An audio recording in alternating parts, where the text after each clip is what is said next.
Nah, ini kan dunia capital market Indonesia ya, terutama kan tuh Heeh, sangat sempit, Bro. Gua kan sempat iya, waktu itu ada dengar-dengar lu diajarin lah sama salah satu legend, tapi nggak enak lah heeh. disebut namanya. Iya iya. Nggak enak. Legend itu pun ya gue masih kenal lah sampai Masih kenal sekarang, sampai masih kenal sekarang, oke. masih kenal. Masih aman dia Masih sana ya. masih aman. Berarti seberapa besar menurut lu pengaruhan dari lingkungan keluarga ini untuk bisa ngajarin lu? Karena kan nggak semua orang Mhm tuh, dilahirkan dari keluarga yang berada. Kayak gua mhm, nggak ada ilmunya tuh, gua nggak pernah heeh. diajarin. Bokap gua mah nggak ngerti apa-apa. Gua Nah, dikatain malah waktu itu. bokap gue juga sebenarnya IPO perusahaannya, tapi dia nggak ngerti, Bro. Oke, Jadi ternyata yang gua realize sekarang ini kan gue ketemu banyak owner emiten juga banyak ya, Bro, ya. iya, Hampir 90% owner emiten tuh nggak ngerti saham. Lu believe it or not ya. iya, Mungkin orang bingung ya, ini kan perusahaannya IPO, pasti dia lebih jago dari lu. Belum tentu. belum tentu. Bisa jadi lu lebih jago, Bro. Iya, Dia itu cuman pebisnis yang kebetulan ditawarin, perusahaan lu kalau IPO bisa dapat duit pendanaan awal segini nih. iya. Udah di IPO. Tapi dia nggak ngerti saham. Nah, itu yang terjadi sama kayak bokap gua. Bokap gua juga nggak ngerti saham, Bro. Nah, tapi gue pengen penasaran, di luar dari saham, Heeh. apa sih yang waktu itu mungkin mindset-mindset yang bokap lu tuh ajarin dari lu kecil, Hmm. kayak tentang uang nih? Karena kan pasti ajarannya beda nih. Sama Nah, orang yang misalnya nggak terlalu berada tuh pasti ajarannya beda. Gue penasaran apa sih ajaran-ajarannya waktu itu? kalau bokap gua ajaran yang berpengaruh di gua itu, lu selalu ngincer bisnis yang industrinya gede. Lu jangan ngincer bisnis-bisnis kecil. Karena satu hari itu 24 jam. Lu mau bisnis gede 24 jam. Lu mau bisnis kecil juga 24 jam. Capeknya sama, hasilnya beda gitu loh. Jadi dulu kan gue suka bikin restoran, Bro. Restoran gue beda lah sama restoran lu. Restoran gue tuh yang dulu ya kelas menengah bawah gitu loh. Tapi sama Kayak aja kecil-kecil. susahnya. Susahnya sama, tapi mungkin benar. hasilnya beda kan. Iya. Hasilnya beda. Nah, itu yang bokap gue maksud. Oke. Lu kalau kayak gue dulu kan bisnis restoran yang bawah ini kan ngincernya profit marginnya tipis tuh, Bro. Nah, dia bilang, "Lu ngapain capek-capek? Kan working hours-nya panjang tuh kalau di restoran kan dari jam 3 mungkin lu udah prepare makanannya gitu ya sampai long hours tapi cuma dapat duitnya dikit. Lu mendingan cari industri yang gede, lu kerjanya sedikit dapatnya banyak." Nah, menurut gue itu finance. Itu jadi lu ada beberapa mindset seperti tadi ya, bisnis Hmm. itu yang penting dikerjain yang besar sekalian, jangan Yang bisnis besar. yang kecil. Iya. Nah, ada nggak kalau tentang mungkin keuangan, tentang investasi yang lu pelajarin dulu? Karena bokap gua, jadi ini kalau kita orang Chinese ya, Bro, orang Iya. Cina ya. Itu juga ada grup-grup sekte-sektenya juga tuh. Ada Cina Hokian, Cina Ke, Cina segala macam kan banyak kan. Itu bokap gua juga bilang, "Lu jangan kayak yang Cina yang kayak gini nih, ya. Cina bego, Cina tolol. Ngejarnya duit-duit kecil gitu loh. Buka bisnisnya restoran lah, toko baju lah gitu. Lu kejar yang kayak Cina yang kayak gini, bisnisnya tambang, bank gitu, yang gede-gede." Hmm. Tuh, jadi dari situ gue juga, oh ya mindset-nya harus ngejar yang gede nih. Iya.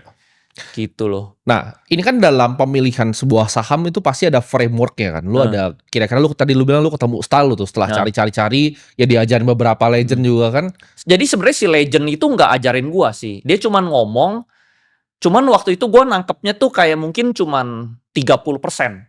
Nah, along the way gua di capital market, gua mulai nangkep sedikit demi sedikit yang dia pahamin gitu loh. Oke. Market making itu caranya gimana, lu bikin rame itu gimana. Ya itu semua lah, gue akhirnya ngerti sendiri. Ya. Along the way di perjalanan gue. Tapi dia nggak ajarin langsung, dia cuma ngomong doang itu gue cuma ketemu satu kali itu doang. Oke.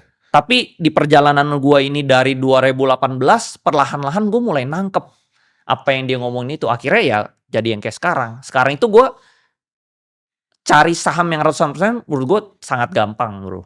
Oke, Sangat gampang. jadi framework lu untuk nyari saham yang ratusan persen ini apa aja, Bro? Kayak stepnya kira-kira ini yang gua cari tuh harus kayak gini, harus kayak gini, harus gini, gimana? Awalnya itu gue sebenarnya ketemu Arto itu secara nggak sengaja. Awal-awal dulu gue trading, gue cari saham yang value investing. Kan gue baca bukunya Warren Buffett, terus ikut seminar-seminar kan. Value investing lah. Carinya murah, jual mahal. Itu untung nggak? Untung, cuman lama, Bro. Kayak gue hitung-hitung, kayak begini kapan kayaknya ya. Nah, tiba-tiba keluar berita tuh di 2019 akhir ya. Bang Artos itu mau diakuisisi sama Jerry Ng. Ya. Nah, di situ gue all in, Bro. Belum all in lah, di situ gue masuk 300 juta lah, belum all in lah. Gue ada 5 emiten, tapi 300 jutanya tuh di Arto ini. Ya udah gue masuk, tidur, nggak gerak tuh. November, Desember, Dari berapa lu masuk? 300 juta. Oke. Harganya per lembar saham waktu itu? Waktu itu gue beli di pucuk di 4.000, Bro. Wah, udah agak mahal masuk Udah ya? terbang Oh. dari 100 perak dia udah jadi 4.000. Gue beli Oke. di 4.000, terus dia crash kan. Dia crash jadi 2.000, gue average down. Average down gue cuman sempet di 3.000 kalau nggak salah deh. Gue udah gak ada duit lagi buat average down lagi. Duit gue udah mentok. Oke. Gue tuh modal dulu investasi saham tuh dari saat 1M. Oke. 1M itu gue dari kumpulan bisnis-bisnis macem-macem lah. Kan tentunya bisnis ada yang untung lah. Nah mungkin kan kita bisnis bertahun-tahun. Ya. Bego banget gitu kan, nggak untung-untung. Nah gue dari kumpulan 1M itulah. Oke, jadi dari 1M lu 1M hajar di crash. Arto. Crash jadi 500 juta. Nah 500 juta itu gue hajar ke Arto.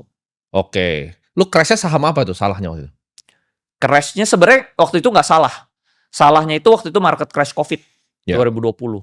Semua sahamnya bagus. Ada BCA, BRPT, Arto, terus INKP, satu lagi apalah gue lupa.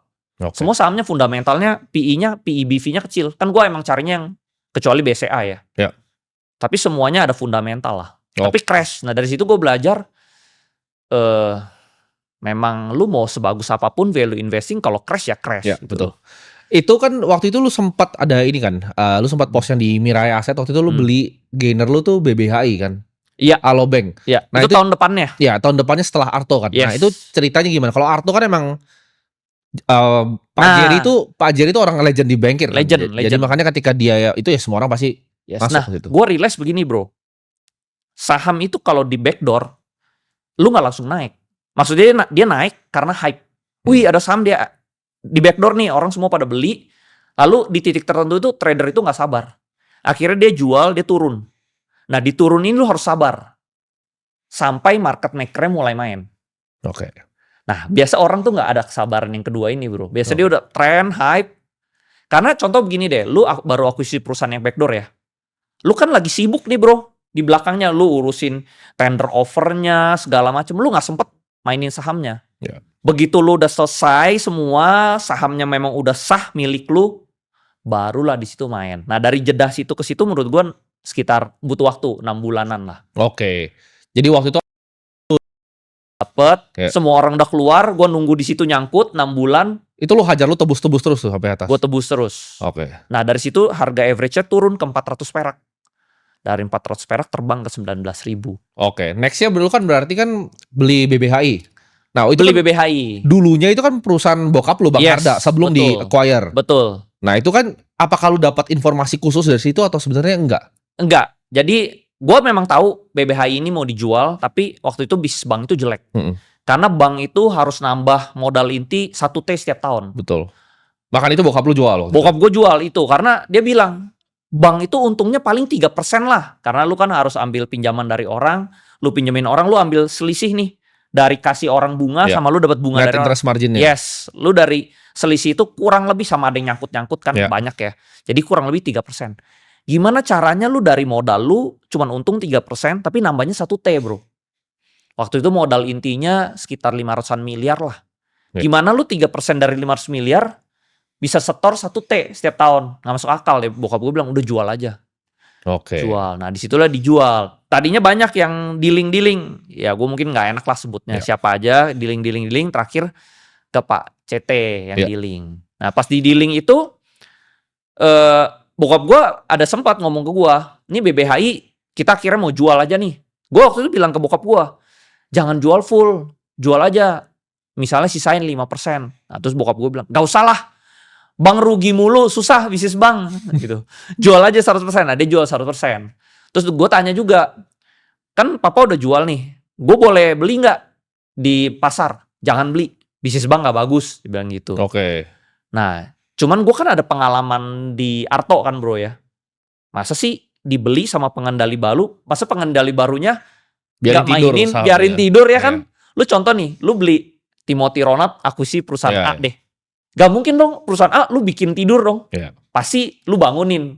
Nah gue juga berpikir, masa sih tidur? Gue sebenarnya untung saham tuh cara pemikiran simpel-simpel doang bro. Iya. Gak ada yang rumit-rumit. Kayak orang-orang tuh rumit-rumit, tarik garis gak ada. Iya, iya.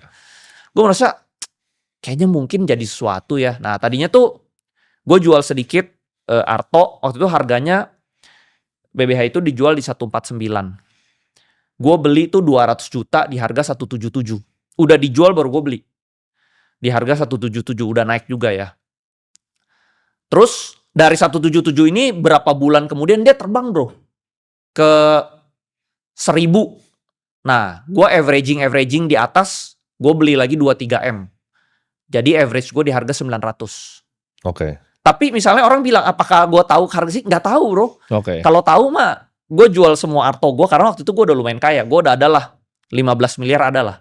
Kalau 15 miliar itu gue all in BBHI mah, wah, Luar biasa itu. gue udah luar biasa kaya bro. Iya. Jadi gue nggak tahu juga gitu. Jadi lu walaupun misalnya orang bilang lu insider apa, lu juga nggak tahu bisa segitu. Karena gini ya, teman-teman tuh banyak yang kira bahwa misalnya let's say lah ada insider, tapi kan kita nggak ngomong insider. Let's say ada insider, saham itu nggak segampang itu dikontrol. Gak segampang itu. Bahkan kalau teman-teman lihat saham-saham yang terbang ya, gue nggak enak lah sebut emitennya. Beberapa emiten yang terbang, bandarnya tuh targetin sekian nih misalnya, let's say 1.000 lah targetnya.